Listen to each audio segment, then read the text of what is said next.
Hi everyone, I am Paul Park, and I'm a graduate student here in the Applied Math Department at Northwestern University.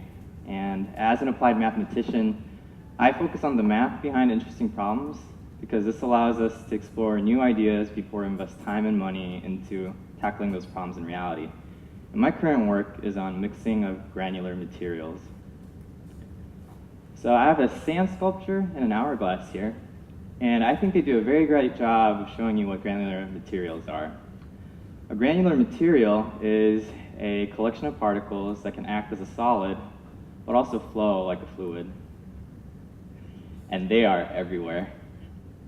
I have a picture of pharmaceutical drugs, bowl of cereal, smartphones, and what they all have in common is that they use granular materials as ingredients.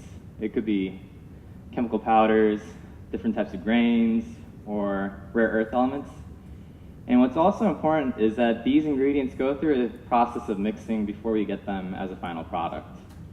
So mixing of granular materials is actually very important. Granular materials are the second most used ingredients in the world after water. And every year, we process about 1 trillion kilograms, which is equivalent to about the weight of 10 million blue whales.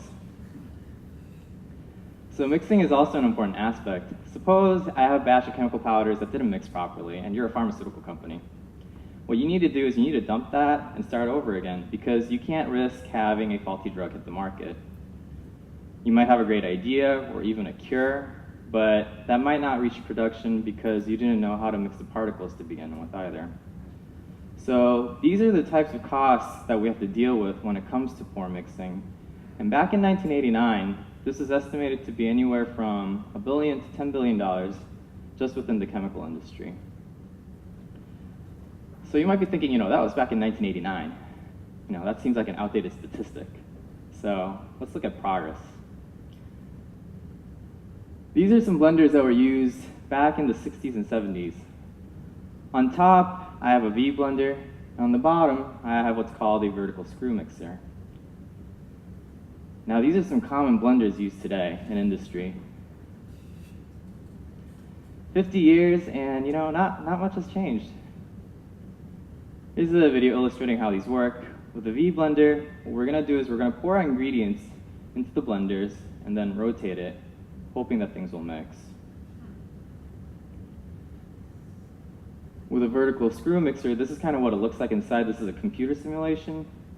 But what we'll do is we'll pour it with particles, and the screw will rotate and turn and kind of stir up our granular materials and try to mix it. So mixing practices have relied heavily on this idea of either, rotating the container or stirring inside the container. And there's a few reasons why not much has changed in the 50 years. And one is because what we have is good enough. It's not the best, but it works. And the other reason was that technology was driven largely by experience. People couldn't tell you ahead of time if a certain machine was going to work or not unless someone had tried it already. So there's no overarching theory telling us, whether something will work. And the point that I really want to make is that granular mixing could use a fresh perspective. So let's try mixing something. I have 64 particles up here, red and blue, and I'm going to try mixing them. Yeah, so I didn't do a very good job there. So let's try this again. Better. But by now you're probably thinking, this is probably the best we can do. And you're absolutely right. Now it's one thing to be mixing 64 particles. What if you had something more than that? Or even more than that? You know what? Let's try something like this. We're finally at a scale, well, we're not there yet, but it's kind of the scale that industry has to deal with. And at this point, it's very impractical to consider one particle at a time when you're trying to mix something. And one way to work around that is to have like a set of rules that we can feed to a machine that will repeat it over and over again for us.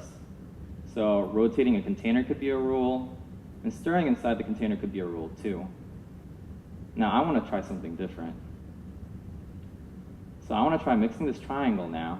And how I'm going to go about doing that is I'm going to split it, rotate the top in one direction, and the bottom in another to get something like this. And I could repeat this to get something like that. And if I were to do that 60 times, this is what you get.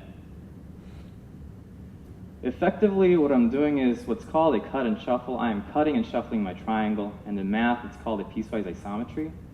But all we're really doing is we're breaking an object and then putting it back together again. It's not the same as it was before, though. Now, the triangle isn't a very interesting geometry, but it's useful because it'll give you a sense for what's coming next. And what I want to try doing is cutting and shuffling a hemispherical shell. So on my right, I have the bottom view of what the hemisphere looks like originally, and the video is going to show you how I'm going to cut and shuffle it.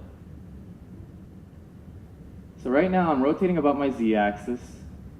I'm going to split it and rotate it over to the other side, and once I finish that, I'll rotate about my x-axis and do the same thing.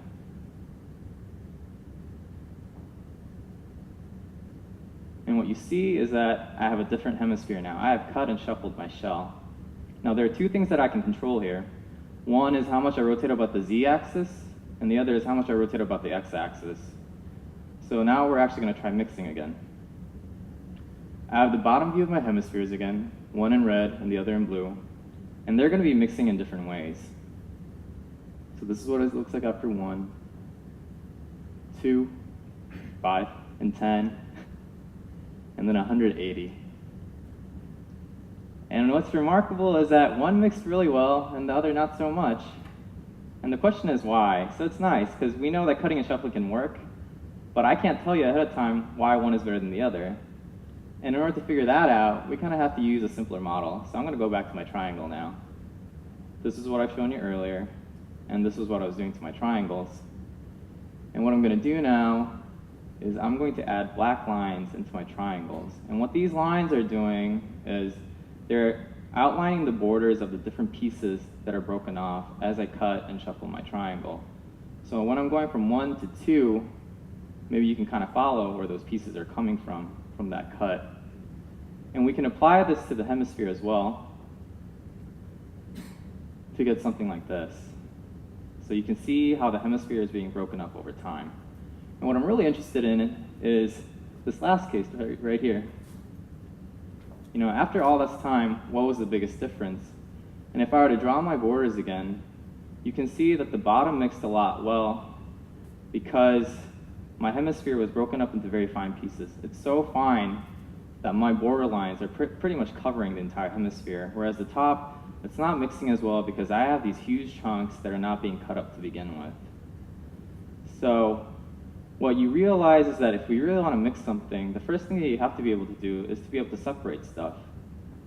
And one way to track that is what we've done here, draw the border lines as things are broken apart. Now this idea isn't new. It's known in the math community as the exceptional set, and it was discovered about 2 decades ago, but with no relationship to mixing. The applied part of applied mathematics comes into play when we're able to take our understanding of theory and apply it to problems that haven't been thought of that way, such as mixing organic materials. And the hope is that with better understanding, we can design our mixing machines better to get products faster and cheaper. I'm Paul Park, and I am here to change how we think about granular mixing. Thank you.